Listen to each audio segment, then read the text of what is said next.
Olá pessoal, boa noite, tudo bem com vocês? Olá advogado, olá advogada. Para você que ainda não me conhece, meu nome é Antônio Moreira, sou advogado especialista em inventários. E aqui a gente trata de processo e procedimento de inventário para te ajudar aí a você ter um faturamento maior no seu escritório. Para você faturar aí mais de R$ 100.000 por ano com esse procedimento. O tema de hoje é sobre PGBL e VGBL, que é o Vida Gerador de Benefício Livre e o Plano Gerador de Benefício Livre. Antes da gente adentrar aí se realmente VGBL e PGBL entra no processo de inventário, nós temos que tratar aí do que seria o PGBL e o VGBL, né? As siglas que eu mencionei para vocês. VGBL, Vida Gerador de Benefício Livre, e PGBL, Plano Gerador de Benefício Livre. Esses são planos considerados aí planos de previdência privada, né, de natureza aberta. O que seria isso? Qualquer pessoa pode entrar nesses planos de previdência.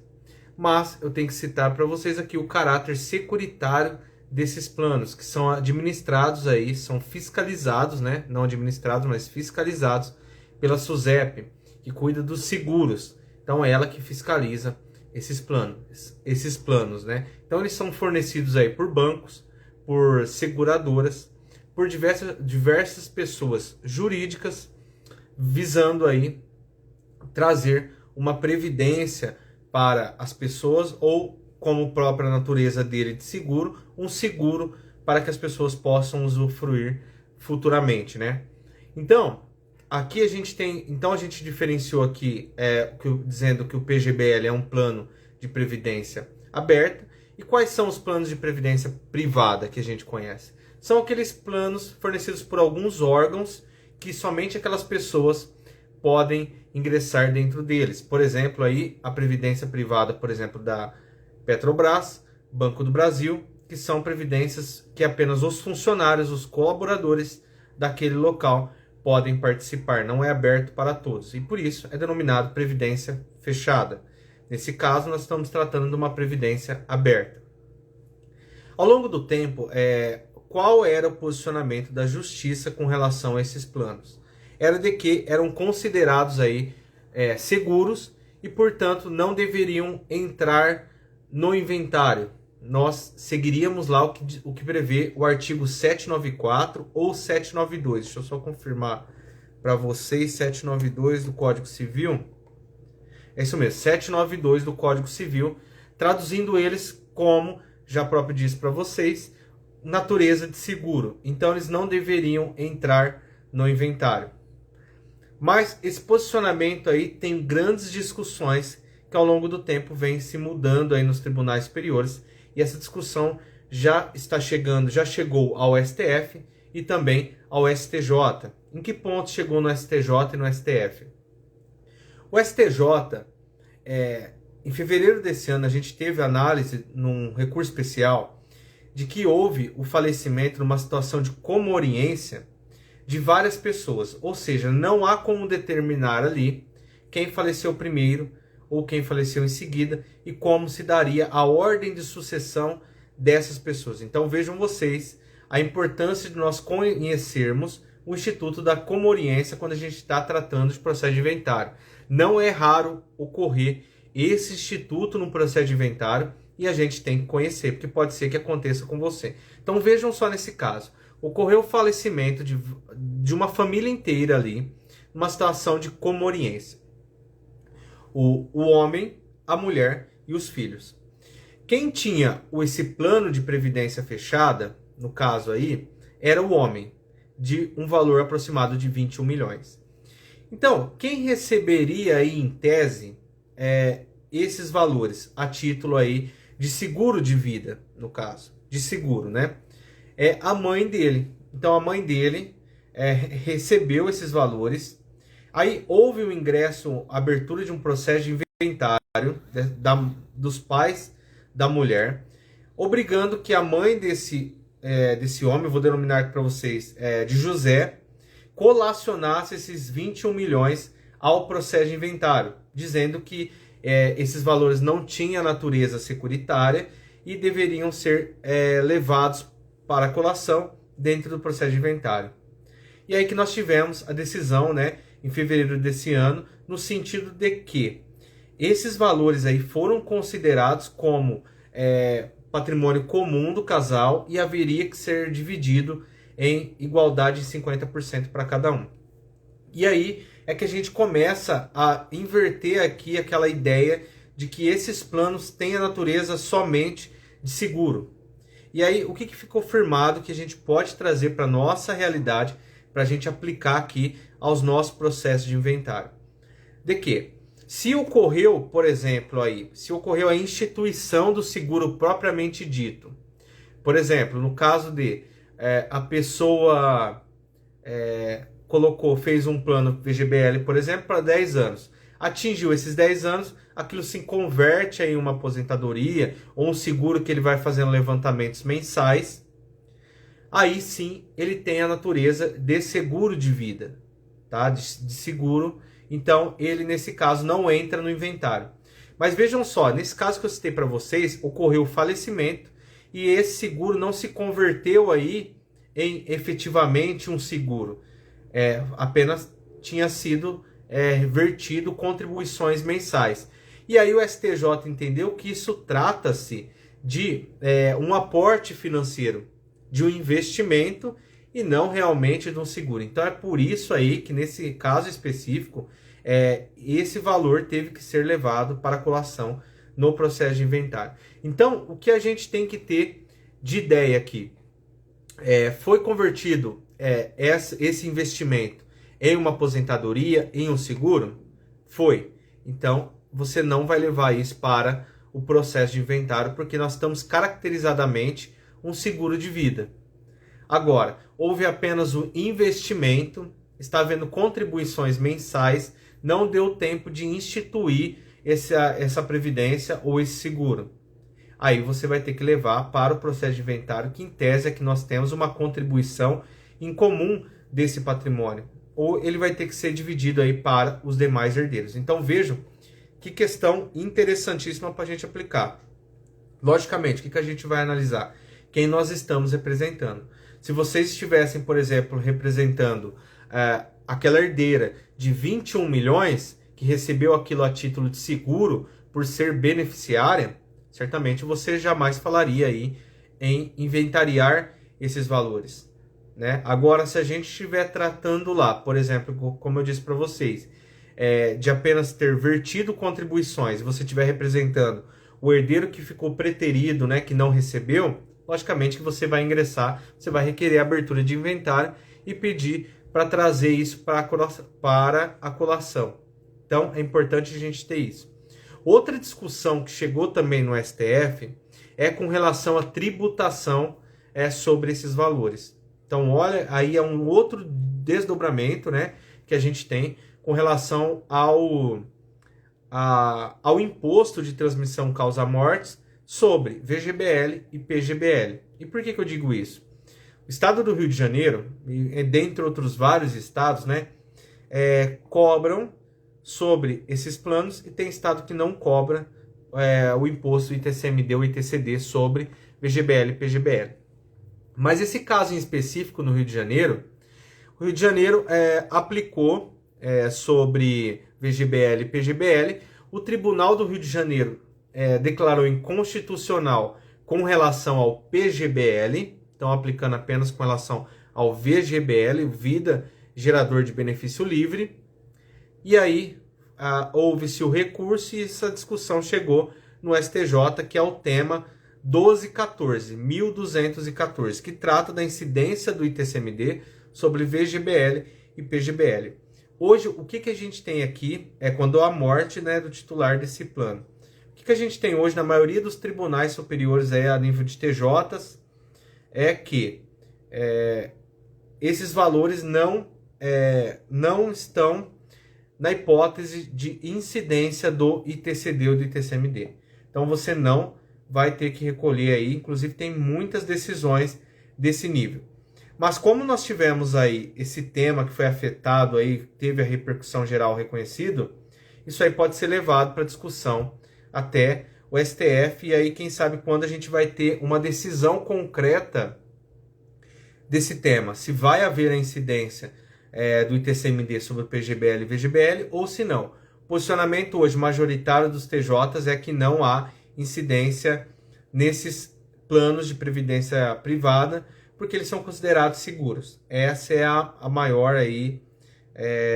maior entendimento hoje nos tribunais, tá certo? Então, o que eu deixo para vocês hoje é justamente nesse sentido, é a gente verificar se houve a instituição da Previdência ou do seguro efetivamente, se sim ou se não. Se houve, você não vai colacionar no processo de inventário. Agora, se não houve, você vai colacionar ao processo de inventário.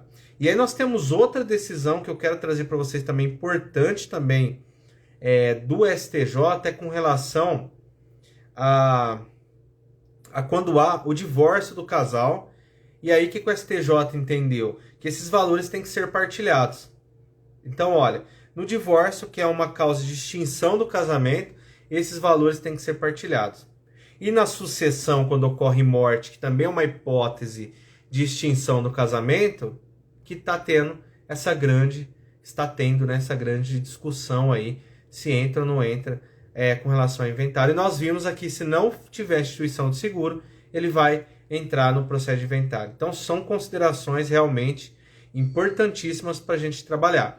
E verificar sempre qual lado que nós estamos da moeda. Se nós estamos representando o cliente que quer ter direito a esse seguro, ou se nós estamos representando aquele cliente nosso que recebeu efetivamente aí, foi beneficiário do seguro conforme o artigo 792 do Código Civil. Então, sempre se atentar a esses pontos. Quem nós estamos representando para ver que lado que nós vamos seguir. Há jurisprudência ainda muito a ser dita sobre esses temas, mas essas decisões que eu citei para vocês do STJ desse ano trouxeram um grande norte para a gente delimitar aqui se esses planos entram ou não entram no processo de inventário e se vai haver ou não a incidência do ITCMD, tá certo? Alguém de vocês tem alguma pergunta sobre planos de previdência privada no processo de inventário? Se vocês conhecem como funciona aí o PGBL, o VGBL.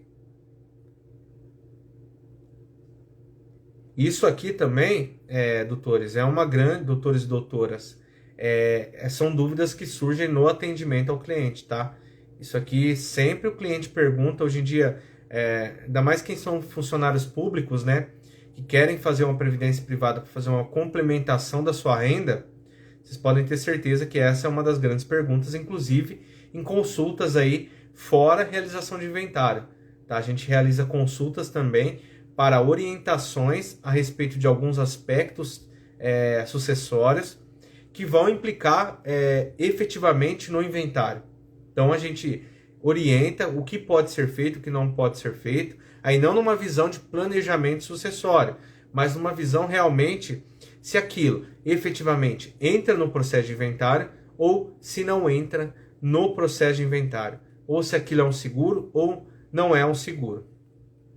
Tá? Então, a gente faz isso, a gente tem que orientar, o cliente nos procura, ele vai pagar a consulta, mas ele quer saber, vai entrar ou não vai entrar, e cabe a gente explicar, com todos esses aspectos históricos aí, vindo com uma ordem cronológica de decisões, verificar o posicionamento do Tribunal de Justiça do seu estado, para ver em que sentido que está caminhando e se há recurso aí por parte dos interessados. Olha só que interessante aqui. Pode ser que você não colacione e os herdeiros também fiquem inertes. Nesse caso, a gente não tem o que discutir. Agora, pode ser que um dos herdeiros alegue e essa discussão siga em frente e vá até o STJ, como foi nesse caso em específico. Doutora Adelma dizendo que o professor acha um tema muito complexo, realmente é um tema muito complexo, né? Que eu acho que tem muito que avançar ainda, como eu expliquei para vocês no início, né? Por que no divórcio há a partilha e na sucessão não há a partilha, que são formas também de extinção da união, né? Extinção do casamento. Então é realmente um tema muito complexo, tem muito a avançar ainda, mas esse ano surgiram duas decisões que eu trato aí como importantíssimas, né? Inclusive a afetação desse tema pelo STJ, tema 1214 aí, que também vai nos caminhar aí por alguns anos aí, a gente vai ver muita discussão disso. Eu mesmo já tive inventários que já me deparei com essa situação, mas como não houve recurso, houve concordância dos herdeiros, nós tratamos isso como um seguro, e aí não tivemos problemas com relação ao ITCMD e nem com relação a outros pontos. Mas pode haver aí, por exemplo, a notificação pela Fazenda Estadual, né? Isso aí pode haver. Aqui no estado de São Paulo ainda a gente não vê muito essa questão, mas pode ser que haja. Doutora Adelma, principalmente que só na prática teremos contato com essa previdência aberta ou fechada, se incide ITCMD, quando está em investimento ou já em recebimento. Isso aí você tem razão mesmo.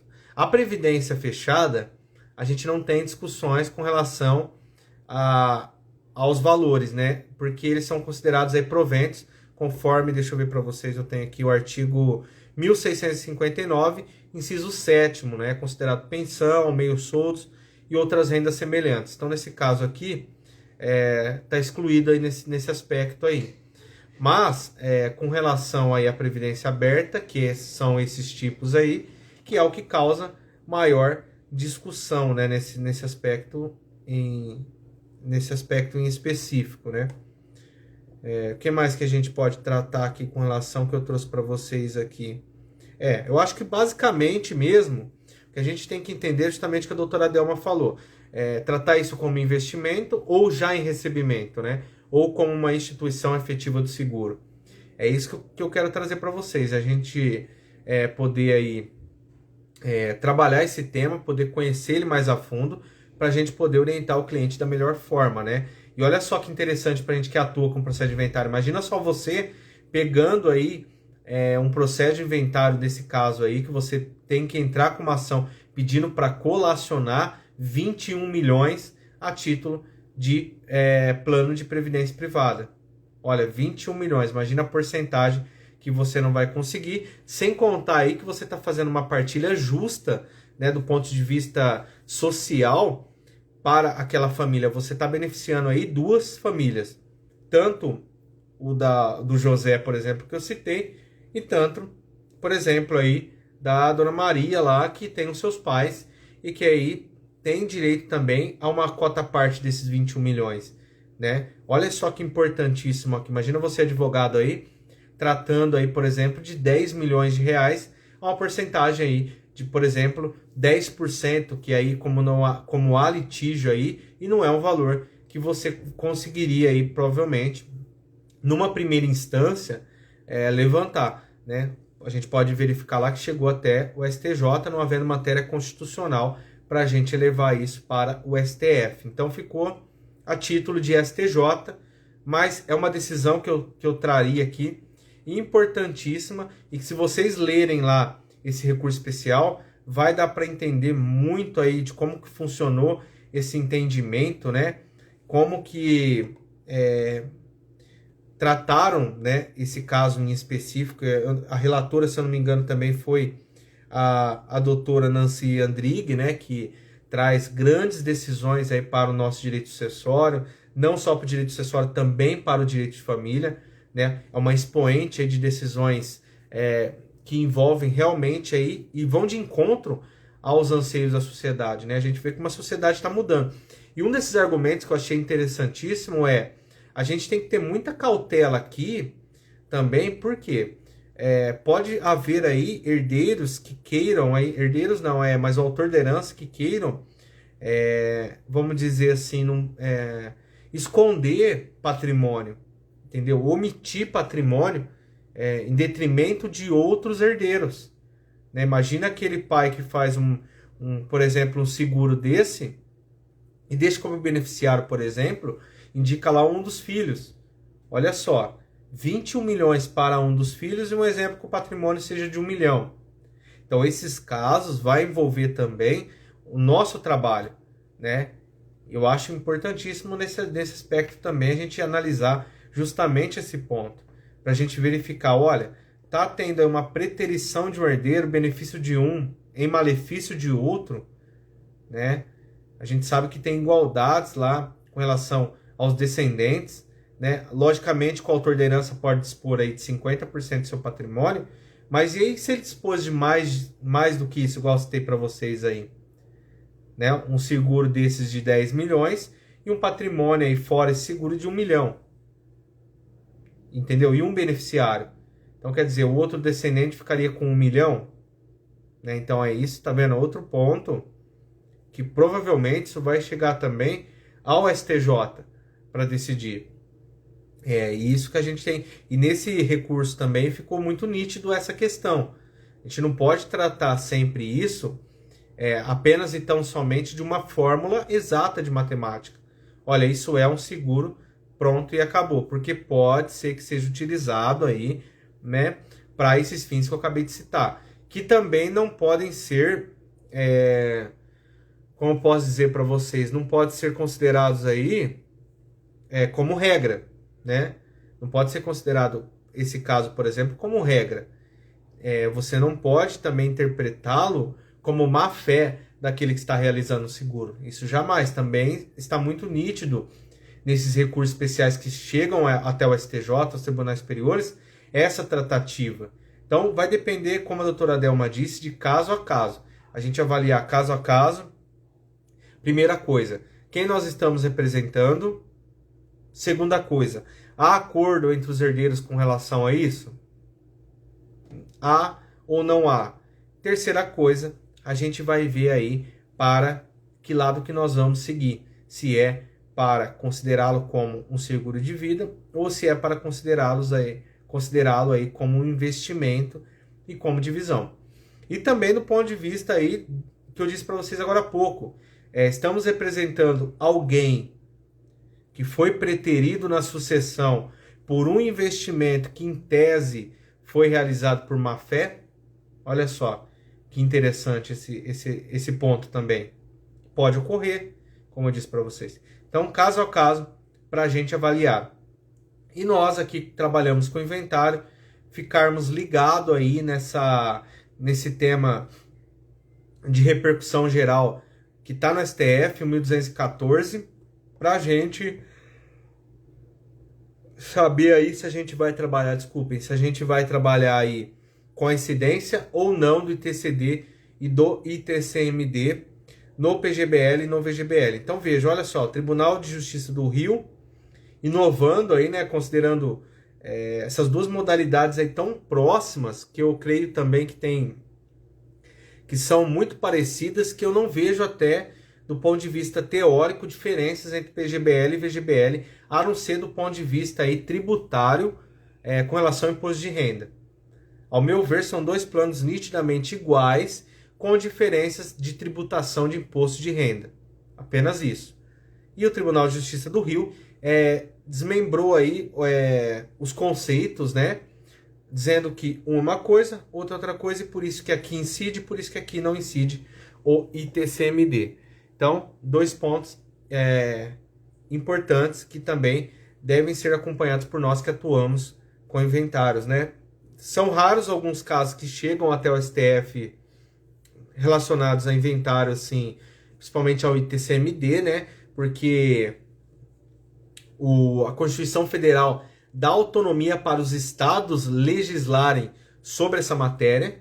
Então, competências estaduais aí para a legislação. E aí, quando há infringência de norma que não é a Constituição Federal, a gente segue até o STJ aí por meio de um recurso especial.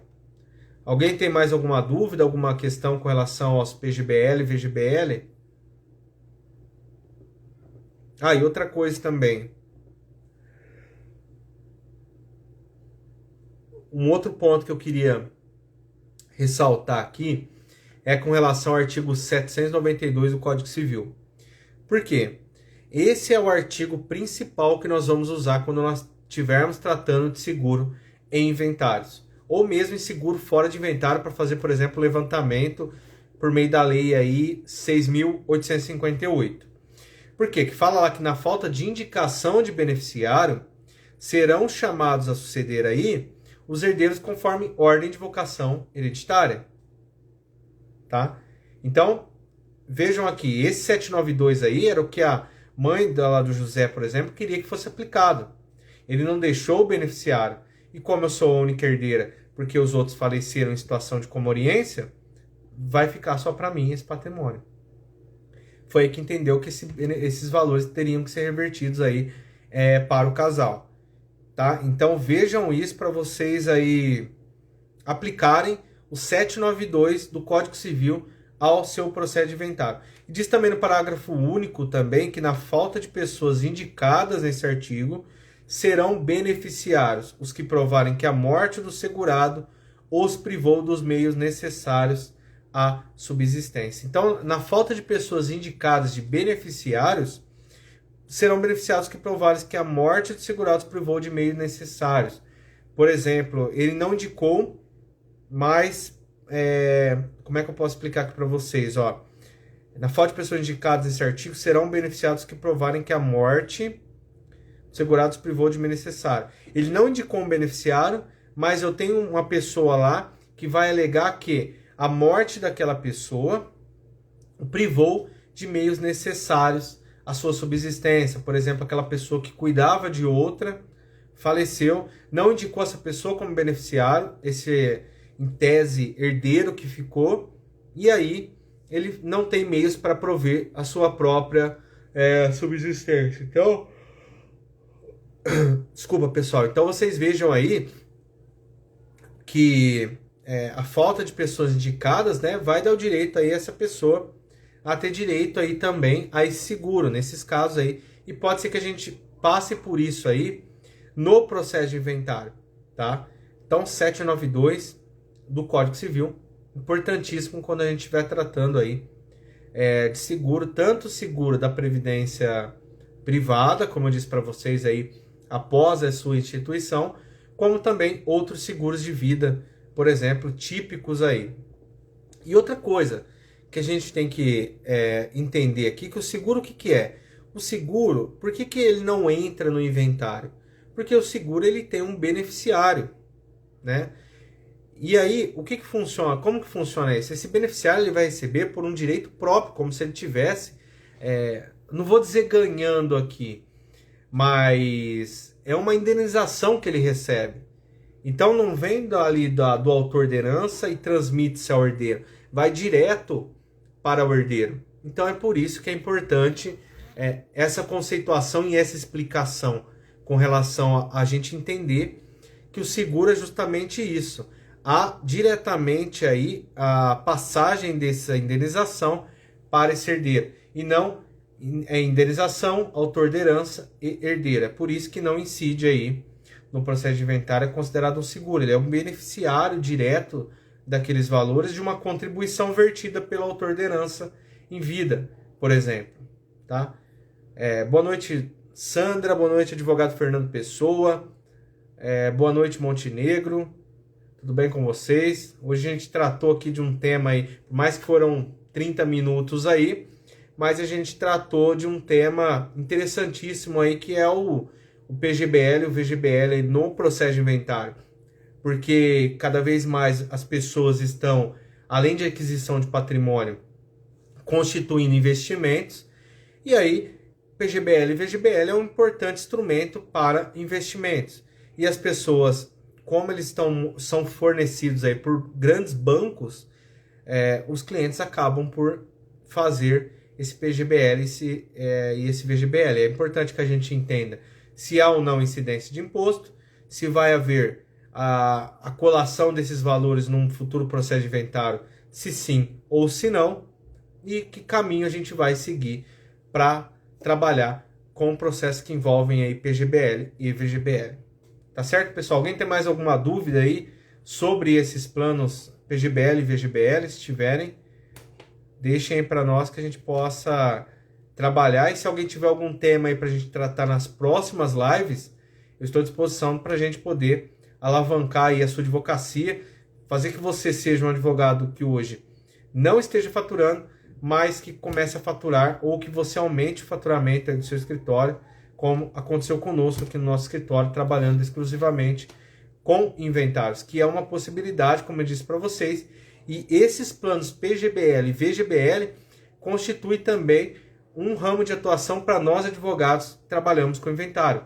Dá para a gente fazer, por exemplo, um alvará de levantamento de um seguro desse, dá para a gente orientar o cliente com relação ao recebimento.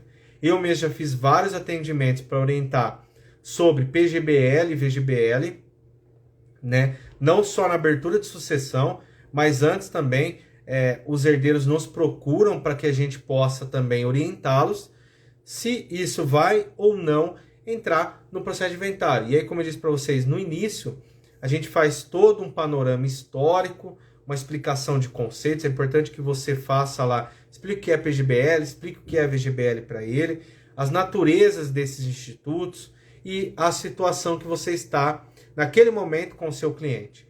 Se você está numa situação de investimento, se você está numa situação de instituição de um seguro ou de uma previdência, quando isso vai ser instituído e como vai ficar. Olha só, aspectos importantes que o seu cliente não teria como fazer. Vocês sabem que numa consulta na internet, para quem é leigo, não vai entender do assunto. E o advogado que não trabalha no direito das sucessões também não vai entender, porque ele vai pensar, olha, tem natureza previdenciária, não vou incluir no processo de inventário. E aí que vai receber lá a intimação, pode ser que oriente assim, e o cliente dele receba uma intimação para colacionar esses valores.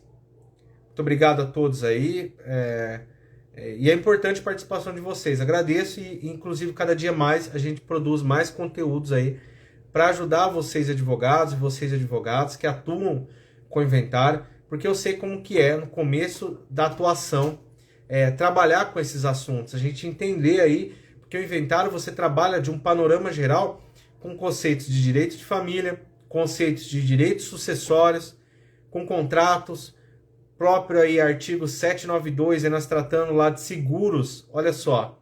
Então a gente trabalha com várias áreas do direito para conseguir atingir os objetivos do nosso cliente, que é nitidamente qual é o principal? Partilhar o patrimônio deixado pela auto-ordenança, porque é tão difícil o suor que uma pessoa tem para conquistar o patrimônio, e aí os herdeiros aí poder dar continuidade a isso, e aí nós advogados não sabermos como orientar os nossos clientes. Então, nessa live, o que fica aqui para vocês registrado? Além desses pontos que eu falei, oportunidade de atuação para vocês advogados. Oferecer instrução para o seu cliente com relação a entender esses planos, se entram ou não entram na partilha. Inclusive com relação aí à dissolução do casamento. Como eu disse para vocês, por exemplo, no caso do divórcio. Tá? É um tema que está diretamente ligado ao direito das sucessões. Querendo ou não, ele tem implicações. Né? Por que a extinção do casamento por divórcio ocasiona aí a partilha da previdência e a extinção do casamento pelo evento morte não ocasiona essa partilha? Olha que interessante para você já usar no seu argumento, se você estiver representando aí, por exemplo, o herdeiro que ficou preterido aí na sucessão e no inventário. Já usa esse argumento também, tá? Se pode o mais, pode o menos, né? E vice-versa, tá certo? Pessoal, boa noite então a todos vocês. Se ninguém tem mais perguntas aí, dá um tempinho para ficar à disposição. Agradeço a todos os presentes aqui, a todos os doutores e as doutoras presentes na nossa live aí. Espero que vocês já apliquem esses conceitos, essas instruções aí ao seu processo de inventário. E comentem comigo qual o resultado aí que vocês tiveram para a gente procurar aí fazer uma jurisprudência forte e prática do assunto, para a gente poder realmente unirmos forças para trabalharmos com o inventário do ponto de vista teórico e prático mais fácil para a advocacia, tá bom? Boa noite a todos vocês e nos vemos novamente na nossa quinta-feira aí. E quem tiver temas aí, sugestões para as próximas lives, estamos à disposição para a gente trazer todos os temas relacionados à advocacia. E não só temas teóricos, mas temas práticos que não só nós vemos na jurisprudência, mas que nós aqui também no escritório vivenciamos no dia a dia e podemos transmitir para vocês. Porque inventário é isso. Inventário, além de teoria, é prática. É a gente realmente colocar a cara e verificar o que dá certo, o que dá errado, aprender com erros de colegas, para a gente trazer para nós, para nossa advocacia, para que a gente, se houve um erro, não errar mais, e se houve o acerto, a gente continuar replicando isso para os nossos colegas. Tá certo? Boa noite, fiquem com Deus e até quinta-feira.